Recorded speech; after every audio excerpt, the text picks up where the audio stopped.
morning.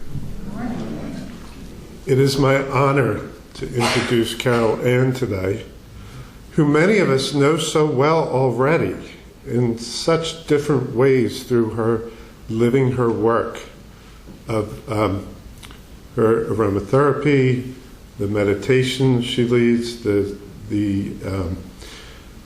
life coaching she does, the mentoring she does.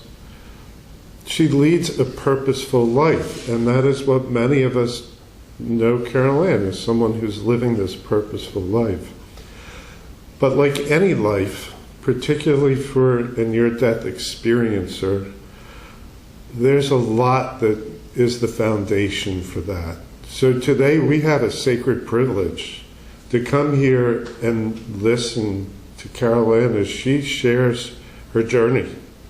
Because what we see in our community and the love of that Carylanne embodies comes in part from integrating the experiences she has had along her path. She will do them far more justice than I can, but we are so pleased that you came back and that you're with us today. Will you all please give Carylanne a warm welcome.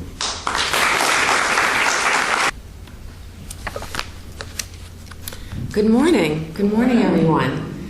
Thank you so much for being here, and thank you, Cheryl, and thank you, Larry, and thank you, everyone. I would like to start with a prayer.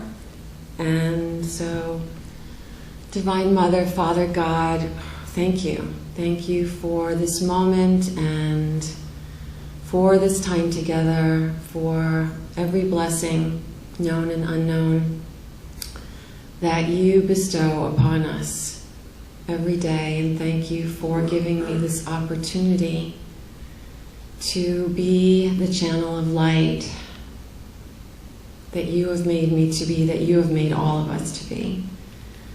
And I thank the fellowship of the inner light and all the people that are here and that come through here.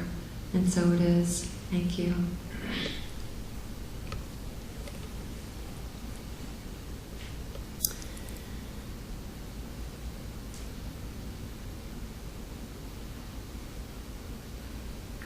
If the only prayer that you ever say is thank you, it will be enough. And I will tell you that gratitude and trust are two of the main things I learned from the experiences I have had, and that living in gratitude is the most purposeful thing that I could do, that any of us can do. And I will tell you that my soul woke up and I didn't know I had been asleep. And so through these experiences that I've had, it tends to help me to understand my life and the people that came into it and the people that stayed and the people that were only in it for a brief time. And I have this incredible understanding now that everything and everyone is purposeful. From all of us sitting here today to the person that I passed on the road, to the mentors I've had, to anyone that we meet, they all have purpose. Yesterday at the IANS talk that I gave on this experience, it was my first time sharing this experience, and there was a woman named Mary Kelly that I really wanted to meet, and she's a near-death experiencer. And people have been saying, you've got to meet Mary Kelly, you've got to meet Mary Kelly. And this woman walks up to me and she says to me, were you in Costco yesterday? And I said, yes. And she said, well, let me tell you my story. She said, a couple of people have been telling me I needed to meet you, and I needed to hear you speak today. And she said, and I was kind of wavering because I had a lot of different things I needed to do. She said, but I walked into Costco and your friend walked up to you and said, "Are you ready for tomorrow?" And she said, "Oh my God, that's her." And she came to my talk, and I got to meet her yesterday. And so it's like everything connects us all the time. And I love that. I love that about the journey. And as I was preparing for this talk, I was talking to a close friend of mine who knows me better than most because I've allowed them to. And this is someone that I took a lot of training with on my journey. And he said to me, all knowledge void of experience is not based on reality. He said, you had an experience. And because you've had this experience, you're the one that knows the reality of it. And that's a quote by Einstein, by the way. And I was so almost enlightened by what he had said. And I said, well, I have to share that in my talk. And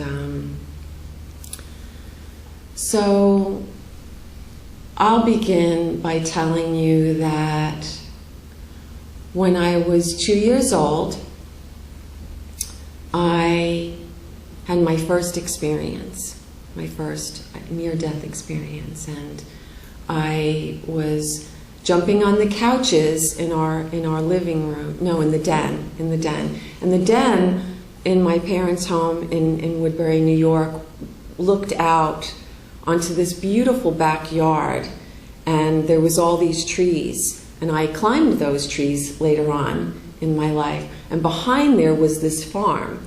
So it was a very beautiful, serene kind of place to grow up. And so I'm jumping on these couches and I'm laughing and playing, and so there was two couches. There was one here and one here, and in the center was this exquisite marble table. And all of a sudden I crashed and I hit my head, and I still have a scar here. And everything got dark, and my sister said, "Dad, come quick, Carol, she's blowing bubbles." And I just was convulsing, and I went up, and I was seeing the room, and then he came, Christ came and took my hand, and it was Christ that came to me on my experiences. And a lot of people have a lot of different, I'm going to call them masters or angels, come to them. Sometimes it's a grandparent who's gone before them who comes, but Christ came and he took my hand and he never let go. And that's one of the reasons I asked Cheryl to sing that song today. Because he is always there, and whatever presence you feel that light is, that presence is always there, whether it's Christ or Buddha or Ra or an archangel. And so, of course, my parents were very, very frightened, and I felt the fear. And then I woke up, and I was in the hospital, and I'm 2, and I was a little pissed off because I thought I had looped out. But the funny thing is that they had given me a box of Rice Krispies, and I'm throwing the Rice Krispies all over the floor, and the doctors walk in and everyone's crunching. And my parents have told that story forever. And for me, though, I was pretty open. I was pretty psychically open. And so from then on, I knew things. And I knew things I don't think I was supposed to know. And I knew what people were feeling. I knew when people were lying, which was very, very challenging. Going through school, you get into elementary school, and then you get into junior high school, and it's hard to trust people when you're really sensitive and you know things that you don't know.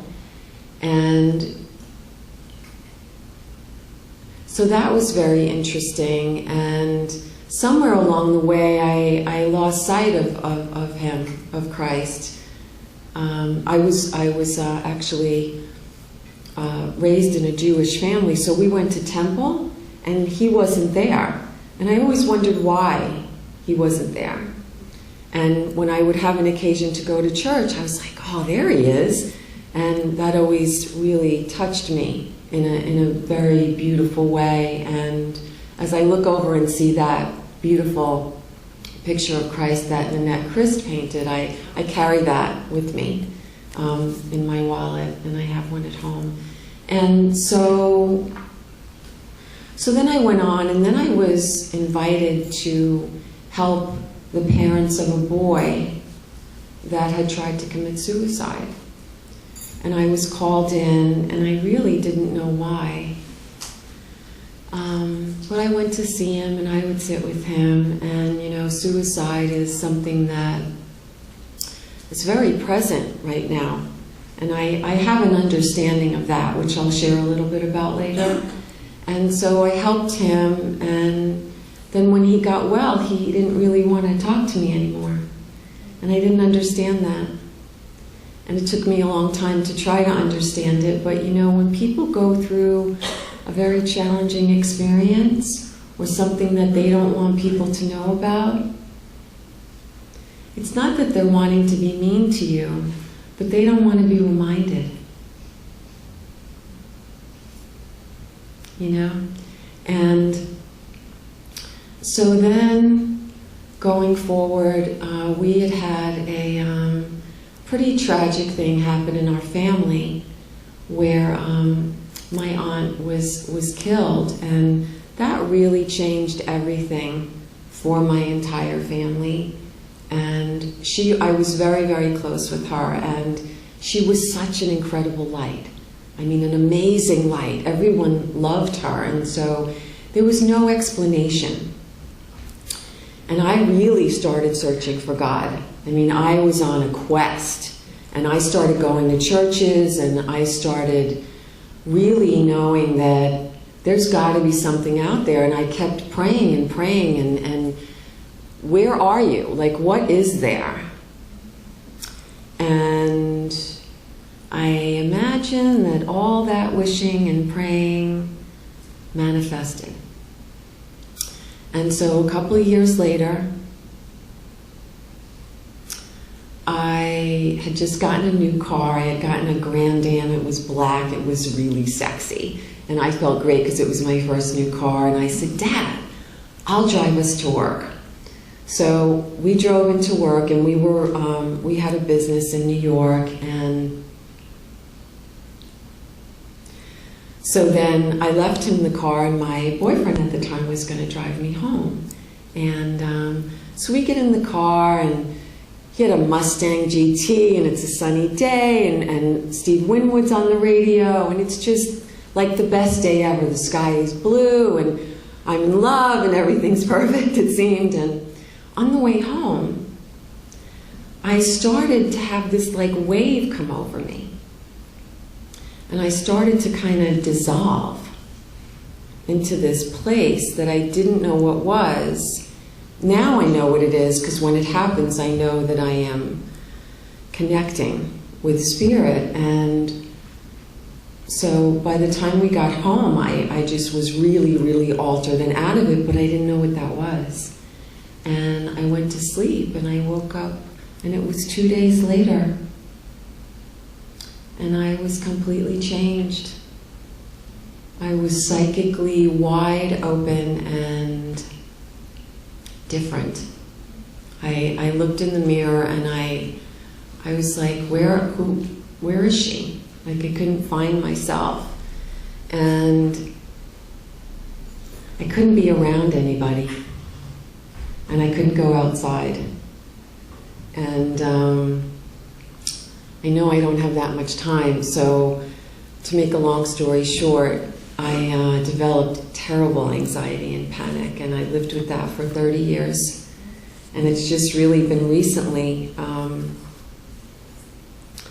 I'm able to comfortably, probably in the last 5 years, go places and live a much more fuller life. But I will tell you that when I fell asleep, for those, I guess 2 days, I went into this extremely calm, dark place that was like, almost like a womb. And I know other NDEs have talked about it like this black velvet place, and I didn't see the velvet. For me, it was just like the black in that picture on the back of the wall, but without the earth in the center. And I was just in there for a really long time, and at first I was really afraid, and then this calm came over me. And then it was light. And I was in a place of green and gold that was just the most beautiful, miraculous place. And that heaven sky blue is really, it's true. It's heavenly. And I knew I was home. And Christ was there, and he took my hand, and he started to tell me things, but he wasn't talking. And he was saying that I would need these things later on. And I did, and I still do. And it was just, the grass was speaking, the trees. And I've had a love of trees since I was a little girl. And I could hear the trees, and the breeze was singing. And later on, this woman that I met, this Native American woman, told me that Grandmother Wind speaks through me. And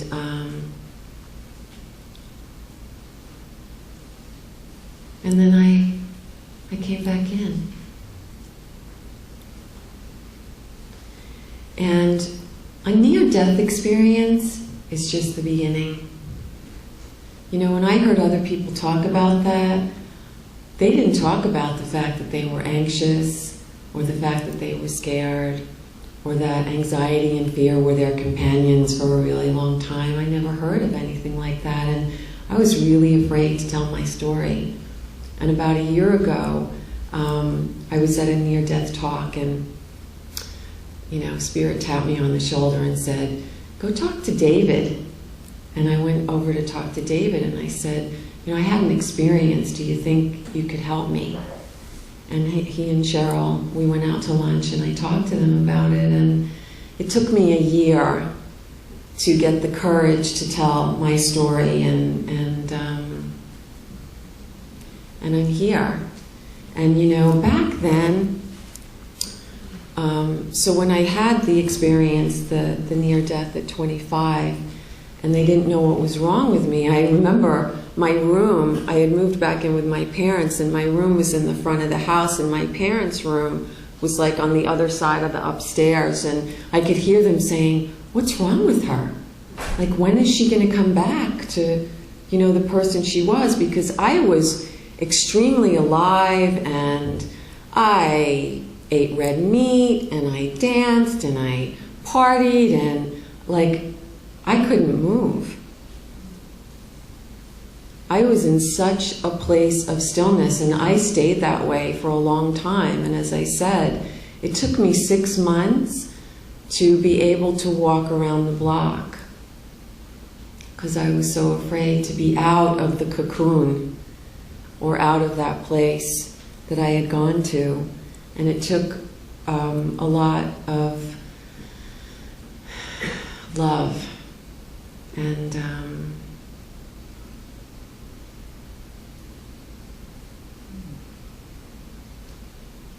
my parents were just amazing. Amazing. And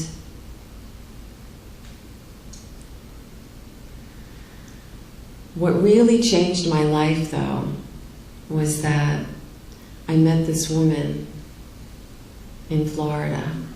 My parents had moved there, and I walked into this bookstore, and she was standing there, and with the biggest smile that I had ever seen. And she said, "How are you?" And I said, "I'm okay." And I was still pretty raw, and that was like a good 4 years later. And I said, "How are you?" And she said, "I'm perfect in every way." And I had never encountered anyone that was perfect in every way. And I was like, wow, I wonder what that's like. And so we started talking, and I walked over to this bookcase, and this book fell down. And it was You Can Heal Your Life by Louise Hay, the goddess Hay. And it changed everything for me. And she did Reiki with me 4 days a week for 3 months, and I got better, and I wanted to live again. And it took, I had been on a lot of medication.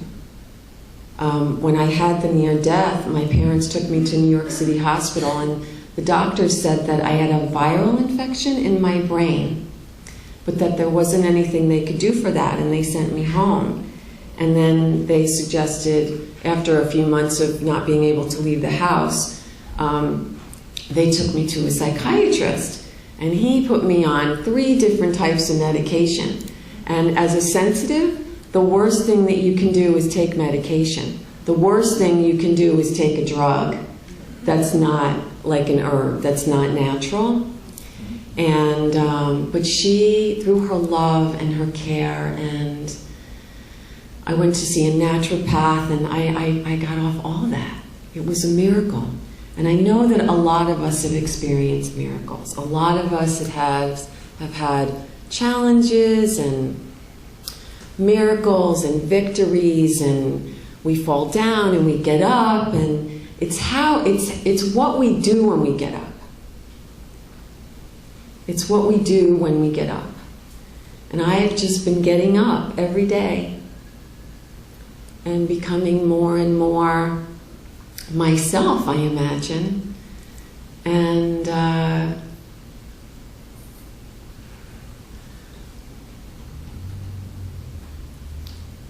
so when I really started to feel better, I got a phone call from the guy I had moved down here with originally, and he wanted me to come back. And I know I left out that part of the story. But I said to her, "Do you think I'm strong enough to go back to Virginia?" And she said yes. She said yes. And then we did one more session, and she took my hands, and she said, "You have healing hands." And I wasn't really sure what that meant. And then I came back here for a visit, and within a week, I was enrolled at the Casey Riley School of Massage, and I knew I wanted to help people. I knew I wanted to learn this Reiki. I knew it. I knew that was why I had come back. You know, when we come back from a near-death experience, it's because we have something that we still need to do. And so I went to the massage school, and I took my first Reiki class from Aura Robinson, and I fell in love with energy.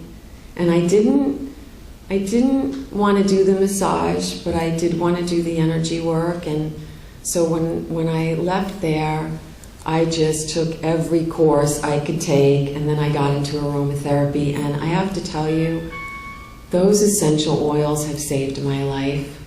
I mean, if you have any kind of anxiety or depression, I mean, they are miraculous, absolutely miraculous for that. So the spiritual path is one of surrender, and I imagine how many of us know that, right? We're always surrendering to something and opening to something. And so what are you surrendering to today? What are you willing to surrender to today? What would you like to lay down? Because I will tell you that it seems like every day we have this opportunity to surrender, and we have this opportunity to open, and we have this opportunity to live, because this life is so amazing, and it's such a gift. And I didn't know that, and I really do believe now that the reason that I have gone through a lot of what I've gone through is because I needed to remember love.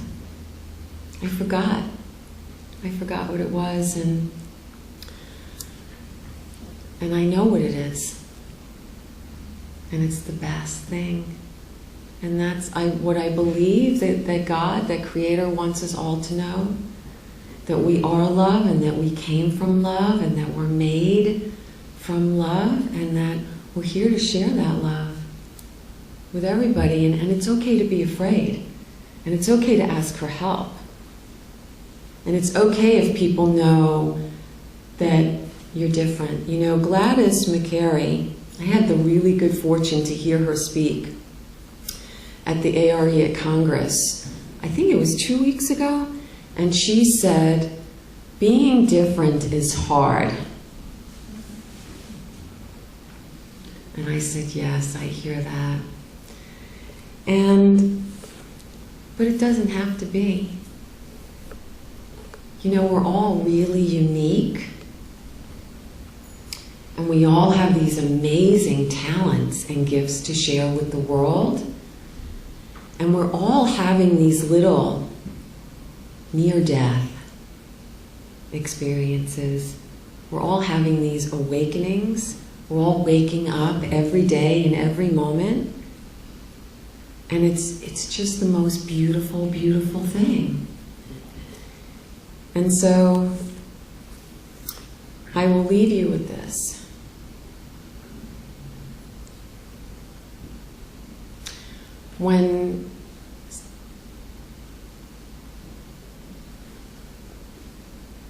When you feel afraid, bless you, just know that you're not alone. Just close your eyes for a second and just take a deep breath and realize that the love that made you is always with you. And that you're so loved exactly as you are. And I know that now. It may have taken me 30 years. But I know it. I know it. And it's beautiful. And thank you. Thank you for hearing my story.